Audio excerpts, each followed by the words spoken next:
Ah, yes, the Ottoman Empire, a land of proud history, unique furniture, and criminally underappreciated Assassin's Creed sequels. Between its rise in the 1300s and its dissolution after the First World War, the Ottomans have been around for a good long while, and they spanned a lot of the Mediterranean in the interim. Early modern Europeans refer to them as the sick man of Europe as a polite way of saying just die already, but as we'll see, that lasting portrayal of weakness and seemingly perpetual decline really misses the point. So, to find out what makes the Ottomans more than just a sick man, let's do some history. Early Ottoman history is notoriously murky because they didn't do a lot of writing until they stopped moving their capital every 30 years and properly settled down. But it all started with this one guy named Osman, who had a very apocryphal but nonetheless interesting dream of a tree growing out of him and covering the entire world in its shade, which is some pretty hardcore foreshadowing. See, Osman was the leader of a small Anatolian tribe left in the messy post-Mongol power vacuum, and as far as his descendants are concerned, their empire started with him, which is why we call it Osmanlı or Ottoman. He and his son Orhan got to conquering and pushed northwest to Bursa and then across the Hellespont to Edirne, the latter of which remained the Ottoman capital for nearly a century. Now, when it came to holding on to their land, the aging Byzantine Empire had the grip strength of an arcade claw machine, and no one demonstrated that better than the fourth Ottoman Sultan. Yildirim the Thunderbolt Bayezid earned his awesome nickname by doubling the empire in a decade. This is your empire, and this is your empire on Yildirim Bayezid. Yeah. And speaking of Sultan Yildirim Bayezid, I should say that my pronunciations have been cleared by my very Turkish college roommate Emre, so I'm doing my best here. But anyway, as you can see, the early Ottoman Empire was perfectly bisected between Anatolia and Rumelia by a once mighty but now tiny and insignificant town called, Constantinople. Yeah, so after the combined forces of Europe sacked the city 200 years earlier while on their way to a crusade that they never even started, Constantinople was a shell of its former self. They tried to recruit allies to bail them out, but it didn't really work. Even an Ottoman force at the gates of Constantinople couldn't compel the Europeans to break their reputation for legendarily poor teamwork. Luckily for the Byzantines, this quasi-Mongol guy Tamerlane yoinked Anatolia and threw the Ottomans into a brief kerfuffle of sultanless civil warring. Notably the only big civil war in their whole 600-year-long history, which shocks me. And if you think that's absurd, get a load of why it's the only one. So you see, the official practice for avoiding succession crises like this in the future was, state-sanctioned fratricide? Which sounds really stupid, because it is, but it worked though. So I have no choice but to file this under history's greatest ideas that were just dumb enough to work. So with that sorted out and the empire reconstituted, the Ottomans directed their attention back to Constantinople, the so-called Red Apple of Christendom. Besides being the one strategically non-Ottoman speck on the map, the conquest of the city carried huge secular and religious prestige. It also provided a strategic center between their split holdings in Anatolia and Rumelia, and it had a built-in source of income from Black Sea trade. Sultan Mehmet II really wanted Constantinople to surrender, but they didn't, so he sacked it with insane siege weaponry and a 10-to-1 army size advantage. Mehmet made conquering the most historically impregnable city in Europe look easy. As congratulations, Venice added the Ottomans to the official Constantinople Conquerors Club, where they mostly just shared history memes back and forth. Thankfully, although lots of the city was destroyed, the famous Byzantine church of Hagia Sophia survived, and the Sultan was so awestruck by it that he ordered its conversion to a mosque to preserve it. As a result, Hagia Sophia, as it's known in Turkish, is still standing today. The Ottomans may have been conquerors, but they were keenly aware of the historical legacies they were inheriting along with the city of Constantinople. And speaking of Istanbul, let's clear up those names. Constantinople, before and after the conquest, was known to the Ottomans as Constantiniye, which likewise means City of Constantine in Arabic, and it stayed as that for most of the empire. Unofficially, people called it the city, and Greek phrases about being in or going to the city, translated as Stinboli, turned into what we now know as Istanbul. For convenience, I'll be referring to it as Istanbul from here on out, even though that wasn't really its official name until the 1920s. With Istanbul incorporated, Mehmet the Conqueror lived up to his name by pushing out in all directions, even getting the Ottomans a foothold on Crimea in addition to their Aegean Syrian and Anatolian holdings. They quickly figured out that the Europeans weren't really as tied to their religious fervor as they claimed and were much more interested in fighting each other. So the Ottomans played enemies against each other and conquered peacewise, unmet by any wall of pan-European defense. And they got themselves a really nice domain out of it. Between their natural resources and control over key trading routes, they had a doubly advantageous position for most of their history.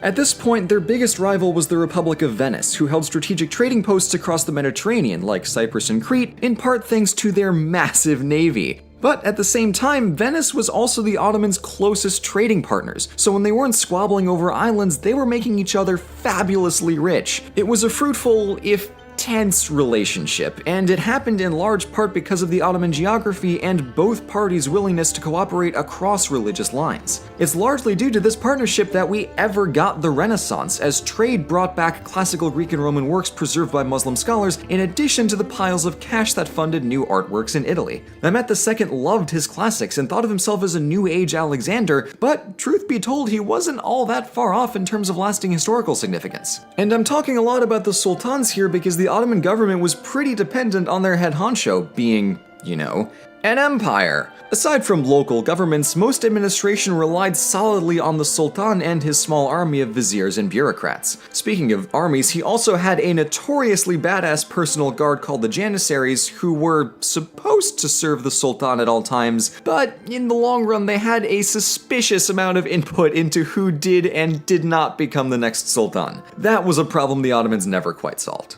Sultan Bayezid II didn't do much in comparison to his old man Mehmet, but then Selim I shows up and boom, he conquers Egypt and Syria in no time flat. You can imagine the collective ooh that the Europeans were making in the news of that one.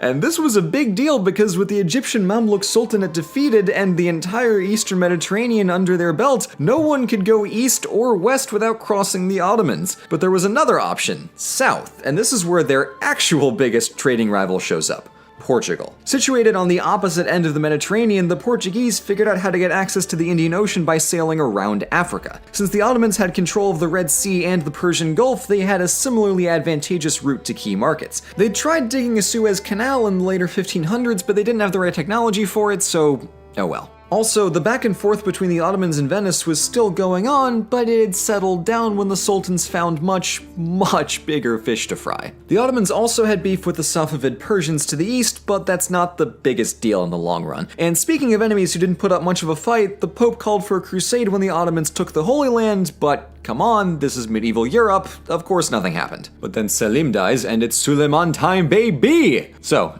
let me take a minute to explain my excitedness at this, because this is honestly pretty exciting. Suleiman the Magnificent, aka the Lawgiver, reigned from 1520 to 1566, and he is the coolest sultan. Call me basic all you want, but I know what I'm about. In addition to codifying secular and religious law to make the justice system fairer and more efficient, he went on 13 campaigns in pretty much every direction. Europe was convinced that Suleiman was using cheat codes because the game looked like it was way too easy for him to win. He also sorted out some trade deals with the Portuguese, which before then had been rather messier and involved a lot more cannons. So he fixed the laws, expanded the empire, solidified a gigantic source of revenue from Indian Ocean trade, and things were looking pretty dang good. For most, the reign of Suleiman was without a doubt the golden age of the Ottoman Empire, and it's because of this ridiculous trade money that he was able to go all out on building projects and art. In addition to the strong colors and bold designs of silks, manuscript paintings, and unreasonably gorgeous calligraphy, Suleiman commissioned hundreds of mosques and other buildings across the empire. The most famous examples are from the architect Mimar Sinan, whose work set the tone for centuries of Ottoman architecture. That man really knew his geometry, but let's get back to the matter at hand. It's after Suleiman's death that the general perception of the Ottomans starts to shift towards that sick man idea. And I hope I can explain in the rest of this video why the truth is more nuanced than that.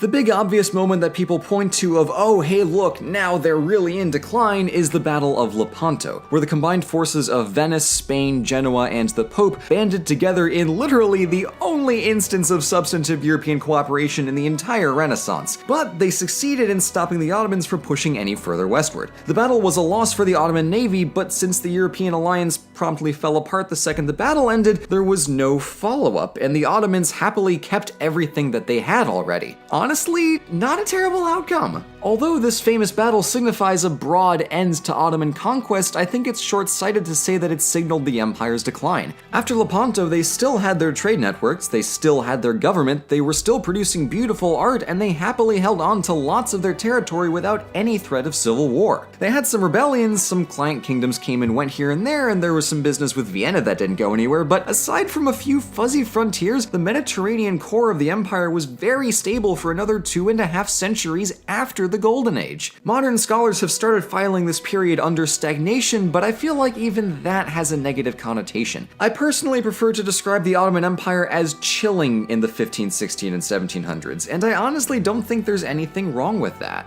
I kind of feel like I'm on a body image campaign, like stop stigmatizing empires, they come in all shapes and sizes, but they do! And this is a really good example of that!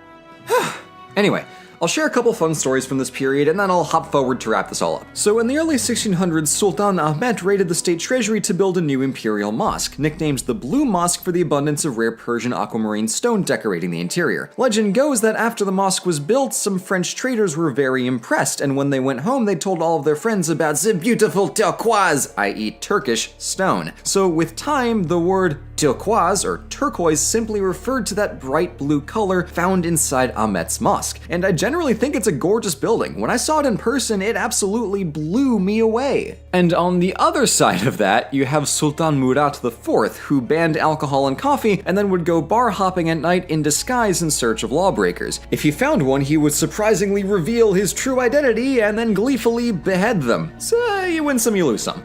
Also, some pirates of his captured Iceland for a hot minute, which is like 17 different layers of confusing. But again, I'm jumping ahead because the 1700s are mostly just Russia and Austria flexing their muscles and pushing down on the northern Ottoman border, and Persia still poking around the eastern front every once in a while, but internally things were still doing well overall. The problem was that a general apathy towards reform kept the Ottomans half a century behind the rest of Europe in terms of technology, scholarship, and military training. So it's the 1800s where their problems come to a head all at once and stuff actually starts going tangibly downhill for the Ottomans. You remember how earlier I was saying that it would have been really easy to stand up to the Ottomans if Europe properly teamed up? Yeah, so this is exactly when that happens, and unsurprisingly, it worked really well. The big threats this time around came from the West, as the Napoleonic Wars were spilling out all across Europe. France rolled through Egypt and Britain followed shortly behind, with the result being that Egypt became semi-independent, turning into a vassal state rather than a fully fledged Ottoman territory. After that, France, Russia, and England helped Greek revolutionaries gain independence, and then France yoinked Algeria in the confusion. Then, in 1878, another war with Russia saw 50% of the Balkans go poof, England officially swiped Egypt for themselves in 1882, and Italy colonized Libya in 1912, the same year that Serbia, Bulgaria, and Greece swept up the rest of the Balkans. At this point, it's really just a big European game of, hey, let's partition the Ottomans, woo! And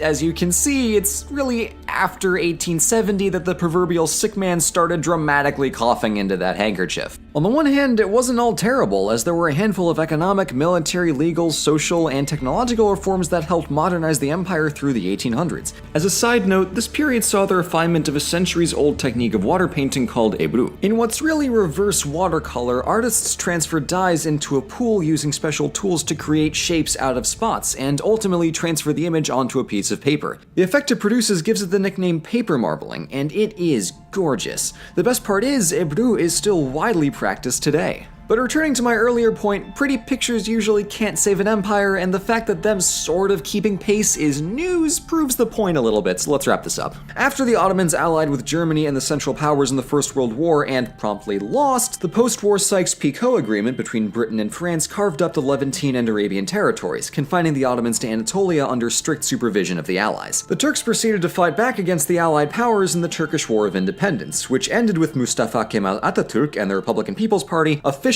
canning the Ottoman Empire and founding the modern Republic of Turkey.